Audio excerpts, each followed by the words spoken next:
47 की व्याख्या करने की कोशिश करें। स्वप्न देखा था कभी, वो आज हर कड़कड़ में है। एक नया भारत बनाने का इरादा मन में है। अटल जी ने यह भी कहा था कि भारत एक जीता जागता राष्ट्र पुरुष है।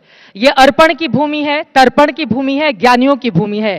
लेकिन क्या जब ज्ञान की बात होती है तो विचारधारा के स्तर पर हमारे जो विद्वान हैं वो बढ़ जाते हैं। कई ऐसे सवाल हैं जिसका जवाब तलाशने की कोशिश करेंगे। विक्रम संपत जी, बहुत शुक्रिया एबीपी नेटवर्क के इस मंच पर आने के लिए और आज के इस महत्वपूर्ण सेशन के लिए बहुत शुक्रिया। धन्यवाद चित्रा जी। सेशन का शीर्षक है इंडिया 2047 और किसी भी मैच के ओपनिंग बैट्समैन पे बहुत दबाव रहता है कि बहुत सारे रन्स पहले से बना लें, स्पेशली जब last batsman is the star of the match. तो और बहुत अच्छा लगा कि दो द टॉपिक इज इंडिया 2047, हम अगर गाड़ी भी चला रहे होते हैं तो रेयर विंडो में हमें देखते रहना चाहिए। हमेशा वहीं पे अगर नजर टिकी रहे तो एक्सीडेंट हो जाएगी, पर थोड़ा तो रेयर विंडो पे नजर होना बहुत ही महत्वपूर्ण है अच्छी तरह से गाड़ी आगे जाने के लिए। तो आई थिंक एक राष्ट्र के सफर में जब हम भविष्य की बात करते हैं तो अतीत को जाने बिना हम कहां से आए, हम कहां तक पहुंचे, हमारी क्या उपलब्धियां रही हैं जिनके लिए हम एक लेजिटिमेट तौर पे गर्व कर सके अपने अपनों पे और अपने पूर्वजों पे, और हमने ऐसी कौन सी घातक गलतियां की जिसका बहुत बड़ी कीमत हमको चुकानी पड़ी और जिसको हमें कभी दोबारा इसको दोहराना नहीं चाहिए। आई थिंक ये सारे प्रश्नों का उत्तर जो है इतिहास ही हमें दे सकता है, और इतिहास पे जिसने कब्जा किया है, ये हमारे उपनिवेशी जो शासक थे वो बहुत अच्छी तरह से इसको जान गए थे कि इतिहास पे जिसका कब्जा होता है वही भविष्य और वर्तमान और भविष्य दोनों पे भी आधिपत्य स्थापित करता है। जॉर्ज ऑरवेल ने कहा था कि he who controls the past controls the present and the future. और उन्होंने ये भी कहा था कि किसी भी समुदाय जन समूह को अगर आपको परास्त करना है या उनको नष्ट करना है तो एक बहुत ही सटीक और सही उपाय यही होगा कि उन्हें अपने ही इतिहास से उनको वंचित किया जाए या उसको विकृत तरीके से दिखाया जाए। और ये हमारे कॉलोनियल मास्टर्स जो ब्रिटिश थे वो जान गए थे, और इसीलिए और दुर्भाग्यवश से स्वतंत्रता के बाद भी जो एक सुनहरा एक अवसर मिला था इन सारे विकृतियों को दूर करने का, वो हम कहीं गंवा चुके। और इसीलिए जो मूलभूत प्रश्न है अबाउट आइडेंटिटी, हम कहाँ से आए हैं, हमारे उपलब्धियां, इन सब चीजों के बारे में जो विकृतियां आ गई हैं, उससे एक तरह से मुझे लगता है कुंठित मानसिकता देश में, द नेशनल कैरेक्टर जो हम कह सकते हैं, उसमें जो कमी आई है वो इसी कारण आई है। और अगर हम आगे का सफर अच्छे से तय करना चाहेंगे तो इसको सुधारना बहुत ही महत्वपूर्ण है। अब सवाल यह है, क्या इतिहास को बदला जा सकता है? पुनर्लेखन क्या आप लोगों की ओर से किया जा रहा है, और क्या वास्तव में इस तरह की परिस्थितियां हैं जिसको किए जाने की जरूरत है? आपके ऊपर ढेरों आरोप हैं, उन तमाम आरोपों पर मैं आऊंगी क्योंकि राष्ट्रवादी इतिहासकार, देखिए आजकल राष्ट्रवाद हर जगह चल रहा है, तो राष्ट्रवादी इतिहासकार के तौर पर आपकी पहचान आजकल बहुत हो रही है, आप देश में बहुत लोकप्रिय हैं। लेकिन मौजूदा वक्त में चूंकि पाकिस्तान को लेकर भारत के बहुत सारे कंसर्न हैं, और जब भी हम आधुनिक इतिहास की बात करते हैं तो फिर पाकिस्तान का जिक्र अलग अलग रूपों में आता है। मौजूदा जो स्थिति है उसको किस तरह से देखते हैं? हमने इतिहास में वो कौन कौन सी गलतियां की कि आज हम पाकिस्तान के साथ इस जगह पर खड़े हुए हैं जो बार बार हमें परेशान करता है दहशतगर्दी के जरिए?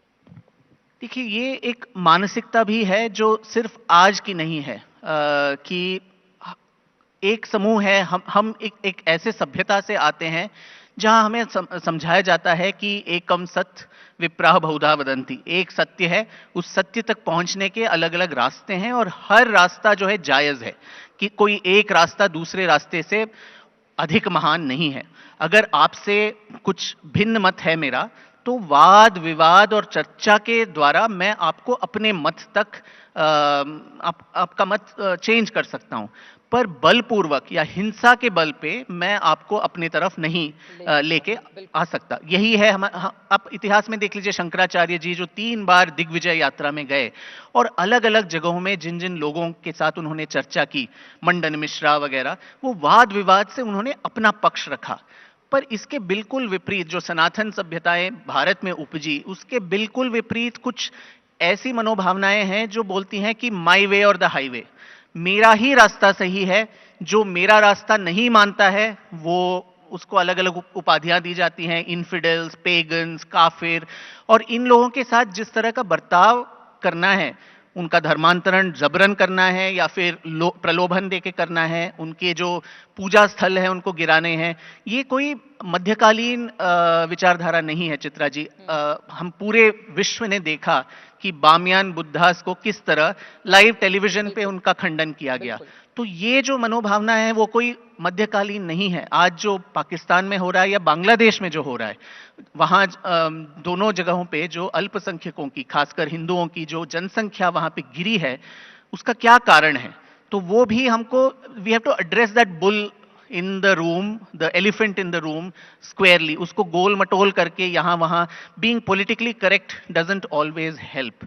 और आपने बोला राष्ट्रवादी इतिहासकार, तो आज राष्ट्रवाद और राष्ट्रवादिता एक गाली सा बन गया है। पर ये विडंबना ये है कि ब्रिटिश सरकार के दौरान भी अब जो उन्होंने इतिहास लिखे, जेम्स मिल नामक एक स्कॉटिश इतिहासकार ने भारत का इतिहास लिखा, भारत के इतिहास को बहुत ही निकृष्ट तरीके से उन्होंने प्रस्तुत किया। उसके विपरीत उनको जवाब देते देते महाराष्ट्र से बहुत सारे इतिहासकार एनोनिमसली उन्होंने लिखा, क्योंकि शासन ब्रिटिश का था, उनके खुलेआम से वो विरोध नहीं कर पाए। तो the first Hindu, the second Hindu, anonymously उनके एक एक पक्ष का खंडन करते हुए उन्होंने एनोनिमस आर्टिकल्स तब के समाचार पत्रों में लिखा। और उसी के द्वारा पहले महाराष्ट्र में और फिर बंगाल में राष्ट्रवादी इतिहास की जो धारा थी वो पनपी थी। आप सर जदुनाथ सरकार ले लीजिए, आरसी मजूमदार, वीके रजवाड़े, भांडारकर, बहुत सारे ऐसे, रघुवीर सिंह, इन सबका एक तबका। विडंबना की बात यह है कि अंग्रेजी शासन में राष्ट्रवादी पक्ष रखने का एक स्वतंत्रता थी, पर स्वतंत्रता के बाद राष्ट्रवादी इतिहास का पूरे तबके को जिस तरह से कुचला गया और एक ही विचारधारा, जो मार्क्सवादी विचारधारा पे आधारित जो इतिहास लेखन है, उसको खासकर अपने एकेडमिया में, जो विश्वविद्यालयों में और स्कूलों के पाठ्य पुस्तकों में जिस तरह से प्रस्तुत किया गया, एक ऑल्टरनेटिव पर्सपेक्टिव की जगह ही नहीं रही। आप पूछ रहे थे कि क्या इसका पुनर्लेखन किया जा सकता है? बिल्कुल, गलतियों की गुंजाइश नहीं होगी उसमें। नहीं, देखिए, जो अतीत में हुआ, अगर हमें वो सब पहले से पता है पूरी तरीके से, तो उसमें संशोधन करने की या मेरे या किसी और इतिहासकार की जरूरत ही क्या है? सबको अगर सब कुछ पता है, तो ये सब्जेक्ट ही ऐसा है कि इस पे पुनर्शोध होते रहना चाहिए। और जैसे जैसे नए नए स्रोत आए, नए नए जो लीड्स आए, ये एक सब्जेक्ट ये डेवलप होता रहेगा। इसमें बदलाव आना बहुत ही सहज बात है, पर जो भी बदलाव आएंगे उसको तथ्यों के आधार पे होने चाहिए, न कि रेटोरिक पे या राजनीतिक तौर से प्रेरित होके। लेकिन बार बार यही आरोप लगते हैं कि राजनीतिक तौर से प्रेरित, चाहे वो नेहरू के कालखंड का रहा हो या 2014 के बाद का कालखंड, इन दोनों को अगर तुलनात्मक तौर पर मैं देखूं कि उस दौर का इतिहास अलग तरीके से, हम अगर अपने स्टूडेंट, बहुत सारे समय बच्चे हमारे साथ हैं, हम प्राचीन इतिहास पढ़ते हैं, मध्यकालीन इतिहास, उसके बाद आधुनिक इतिहास, और फिर मौजूदा सरकार पर आरोप लगते हैं कि 2014 के बाद का इतिहास वो अलग तरीके से पढ़ाने की कोशिश करती है और आप जैसे इतिहासकार उसमें मदद कर रहे हैं। जो इस सरकार के समर्थक हैं वो तो सरकार को आड़े हाथों लेते हैं कि 11 सालों में उन्होंने एक भी पाठ्यपुस्तक का कुछ भी बदलाव नहीं किया। अभी तो किया ना 7वीं के बच्चों, अभी 11 साल के पश्चात। तो एक्चुअली जो काम हो रहा है, देश का माहौल आज बदल गया है। वो 2014 के बाद ये राजनीतिक तौर से शुरू तो हुआ, पर सामाजिक और सांस्कृतिक क्षेत्र में जो बदलाव आया, मीडिया में जो बदलाव आया, ये पूरी तरह से जो पॉलिटिकल एस्टैब्लिशमेंट है उसके थ्रू हुआ है, ऐसा मैं नहीं मानता। लोगों में एक जन जागरण आया है और उसी के बदौलत हम सब लोग अपना जो प्राइवेट क्षेत्र में, निजी क्षेत्र में जो संशोधन या लेखन कर रहे हैं, उससे सरकार का कोई सहयोग, ना तो सहयोग है, ना उनके साथ कोई कोलैबोरेशन है। मैं सरकार के किसी भी कमिटी में नहीं हूं, किसी भी एक पोजीशन में वहां नहीं हूं। तो जो भी काम कर रहे हैं हम प्राइवेटली, और जो खासकर युवाओं की जो आप बात किए, उनमें जो आतुरता है, क्यूरियोसिटी है इसको जानने के लिए, उसी की भरपाई हम कर रहे हैं। और आपने 2 कालखंडों का जिक्र किया, नेहरूवादी जो इतिहास और अब का इतिहास। अब का इतिहास अभी भी नेहरूवादी इतिहास ही है, जो ऑफिशियल इतिहास भारत का है। तो इसमें चित्रा जी मुझे लगता है 2-3 विकृतियां मैं गिनना चाहूंगा। एक जो हमारे मूल तक, हमारे जड़ तक जो जाता है, our identity as a nation, the idea of India, जो हम बार बार जिसका जिक्र करते हैं, और ये भी कॉलोनियल मास्टर्स से आया हुआ एक सौगात है हमारे लिए। ब्रिटिश सरकार के एक आईसीएस ऑफिसर के ट्रेनिंग में जॉन स्ट्रेची नामक एक व्यक्ति सबको एक उपदेश देता था, the first and the most important thing that you need to know about India is that there never is and there never was anything called India. तो भारत नाम का कोई राष्ट्र है ही नहीं।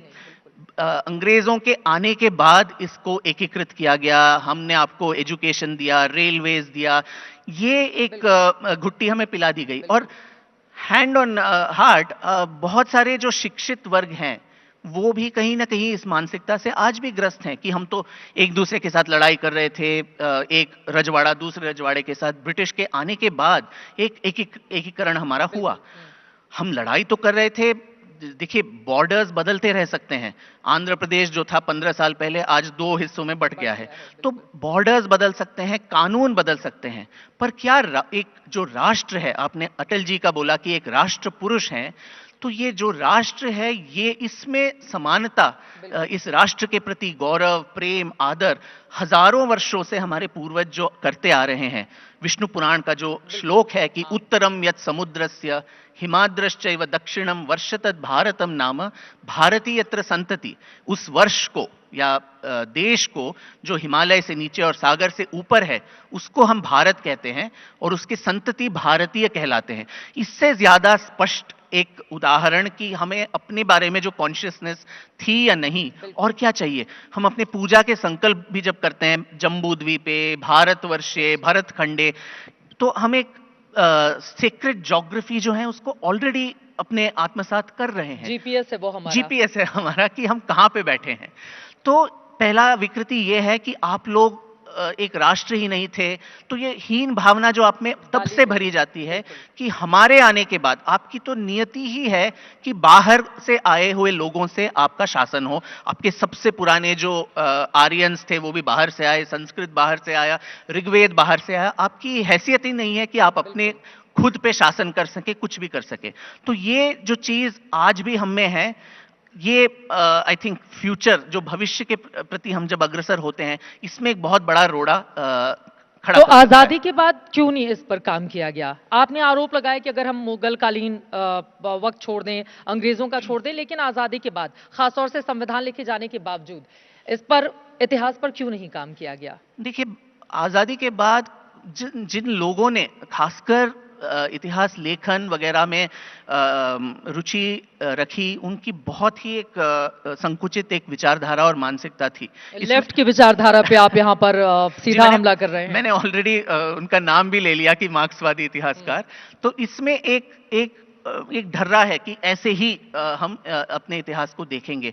History seen as class struggle, जो continuity है एक सभ्यता की, 5000 सालों की सभ्यता की, और एक continuous progression despite all the invasions, उसको कहीं नजरअंदाज करके एक दूसरा जो बहुत ही प्रमुख जो चीज है कि we are a nation of losers.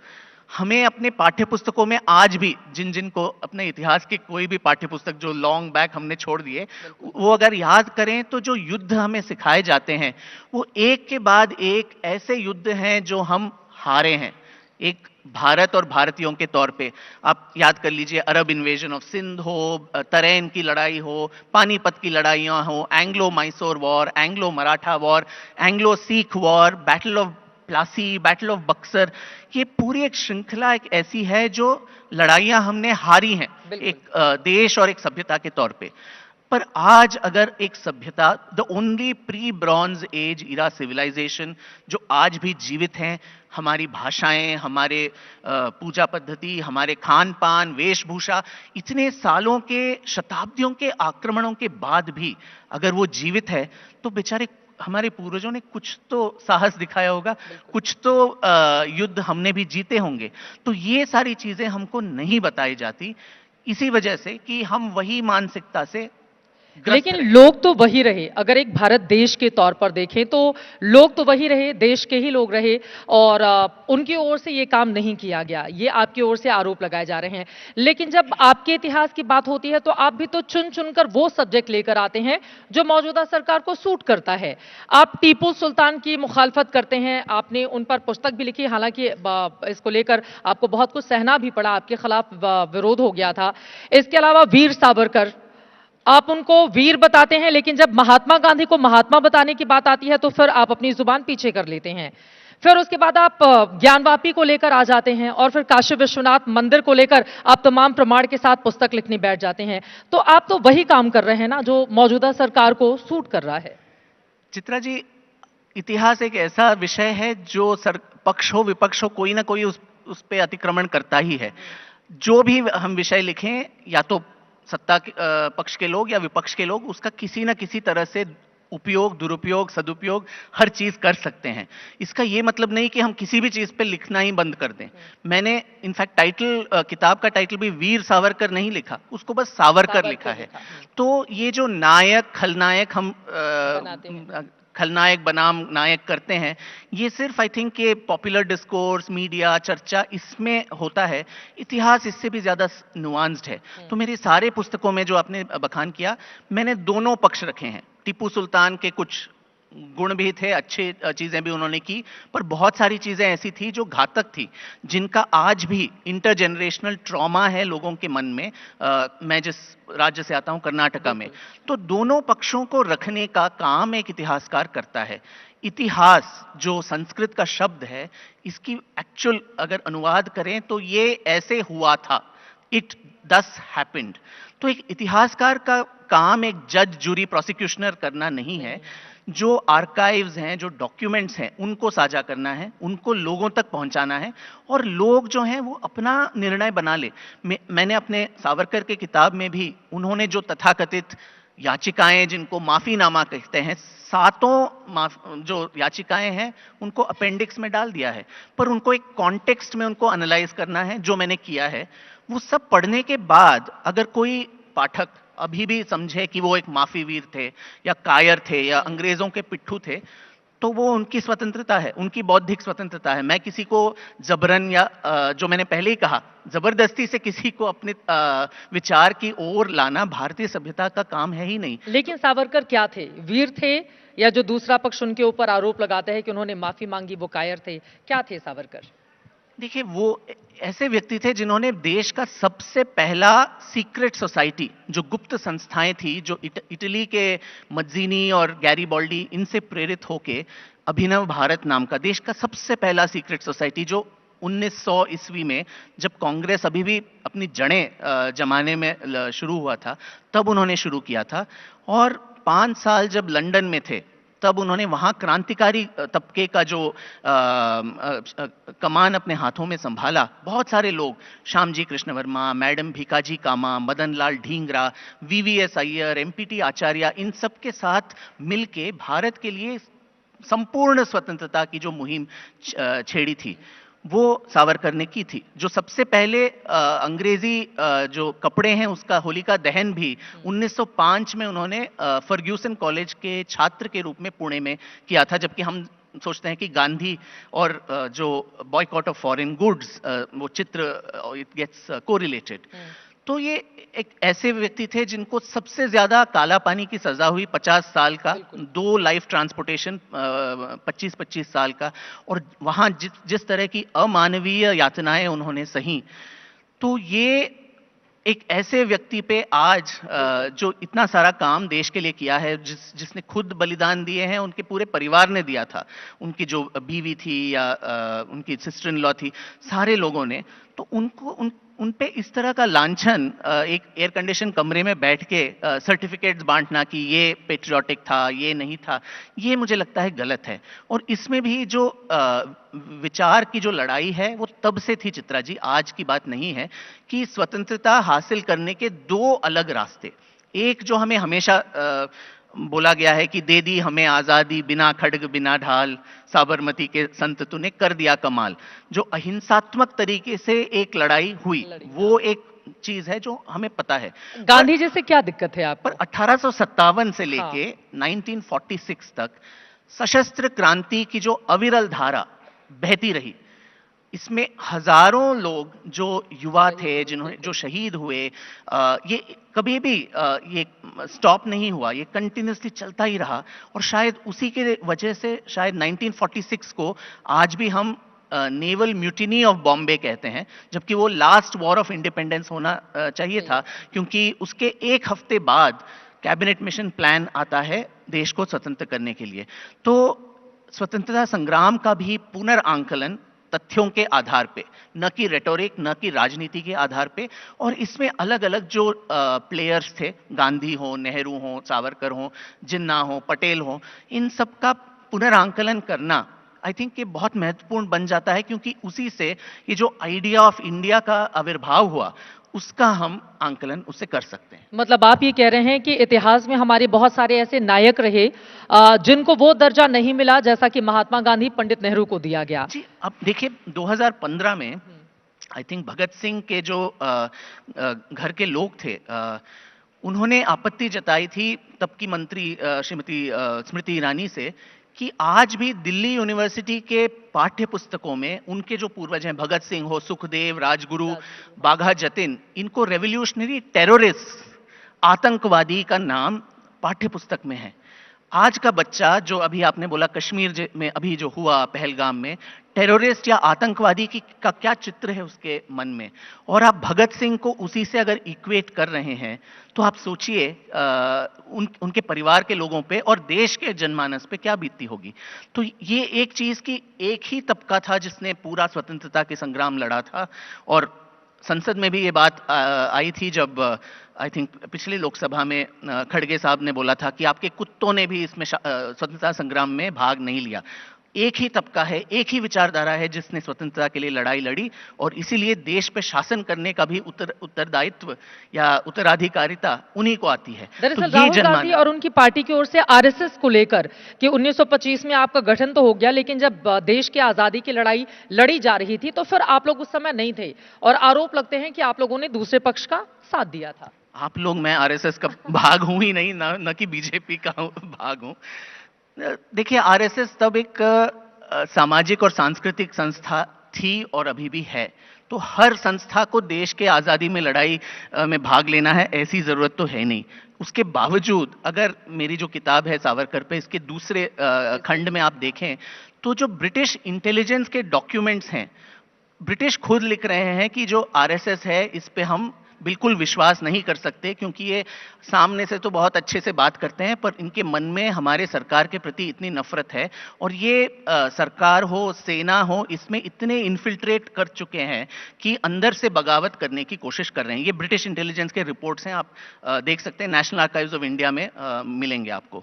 Similarly Hindu Mahasabha हो, जो सावरकर कभी आरएसएस के हिस्से थे ही नहीं, वो हिंदू महासभा के अध्यक्ष थे, तो वो भी समानांतर हम देखते हैं। गांधी जी के साथ उनके विवाद की अक्सर चर्चा होती है, और खासतौर से राहुल गांधी उनकी पार्टी की ओर से किया जाता है कि गांधी उनको पसंद नहीं करते थे। हाँ, दोनों एक दूसरे को शायद पसंद नहीं करते, जो ठीक बात है। अलग अलग आइडियाज ऑफ इंडिया, भारत में कोई भी चीज एक नहीं हो सकता, अलग अलग मत होंगे, अलग अलग देवी देवता होंगे, अलग अलग भाषाएं होंगी।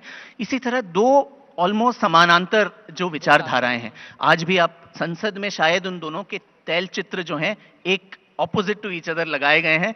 शायद नियति का यही है कि they never meet, these are two poles of history which will never meet. और इनकी जो वैचारिक मतभेद है वो तब ऑलमोस्ट 1900 से चलती आ रही थी, जब गांधी और सावरकर युवक थे।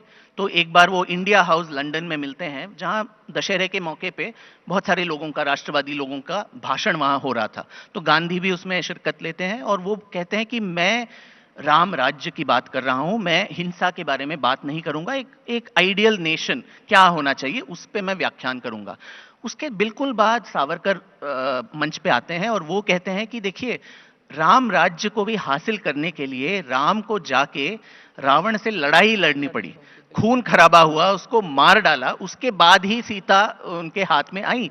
वो बैठ के उनके सामने सत्याग्रह नहीं किया कि आप सीता को वापस दे दो, और टायर्ड होके इन्होंने वापस दे दिया। तो और उन्होंने कहा हम ये सारे भाषण जो हैं दशहरे में कर रहे हैं, देवी सप्तशती में चंडी दुर्गा की जो स्तुति अभी हुई, चंड मुंड निषूदिनी, हमारे सारे जो देवी देवता हैं उनके हाथों में अस्त्र शस्त्र क्यों रखें? वो आभूषण थोड़े ही हैं। जो अधर्म है, भगवान कृष्ण ने खुद बोला है कि अधर्मी अगर आपका पिता हो, आपका भाई हो, गुरु हो, जो भी हो, अगर वो अधर्म के साथ है तो उसको मारना आपका धर्म है। तो उनका प्रश्न इनके प्रति यही था कि क्या आप समझते हैं कि ब्रिटिश सरकार एक अधार्मिक चीज है?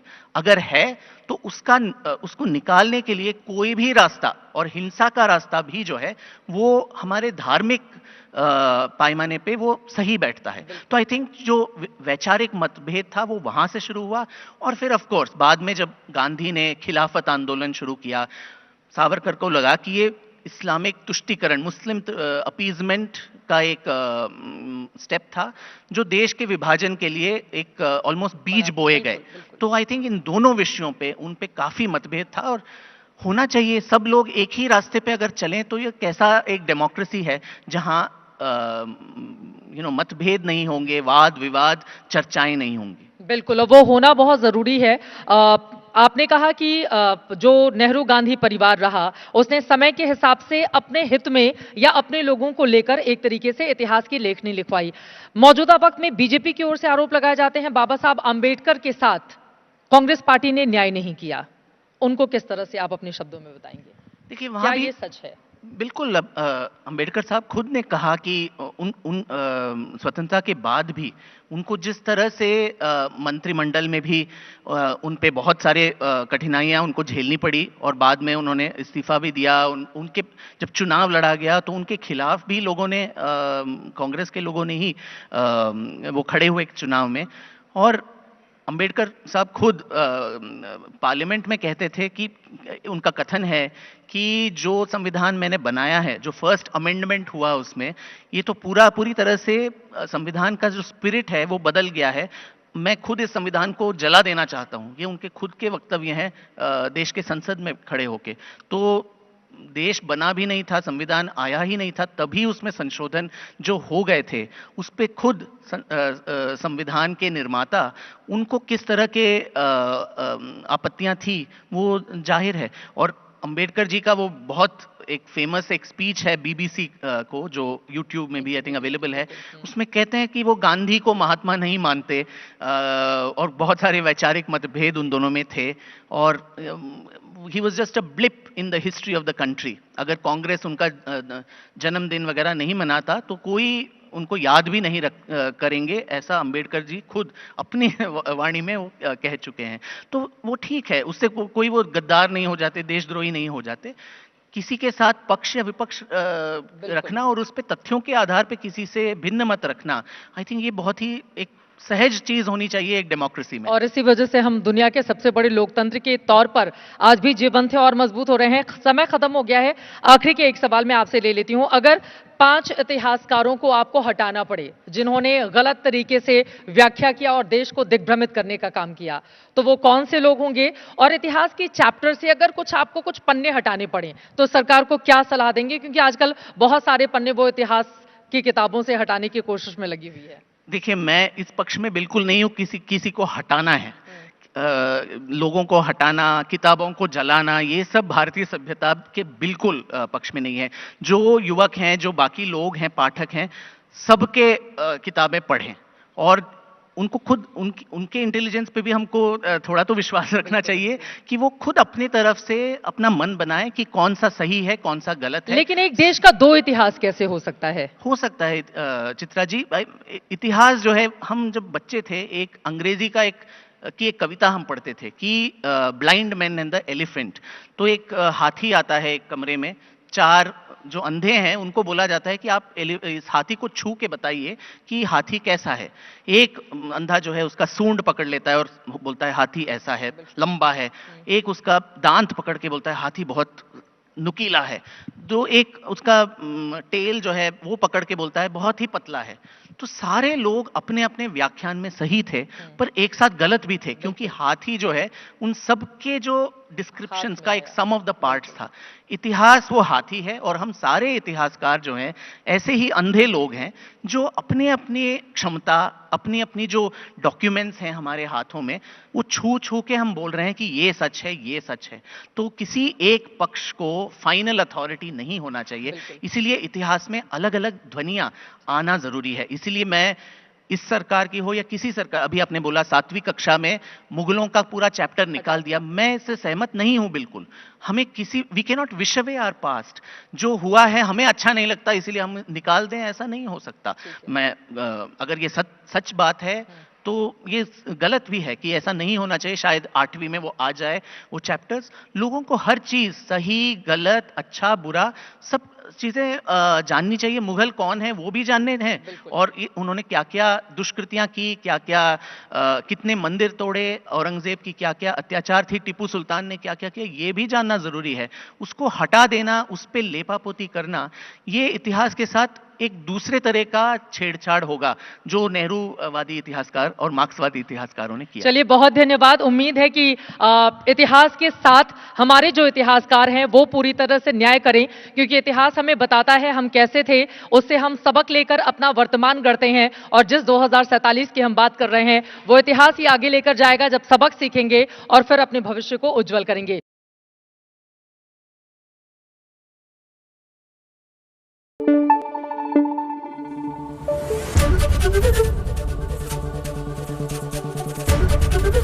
एबीपी न्यूज आपको रखे आगे।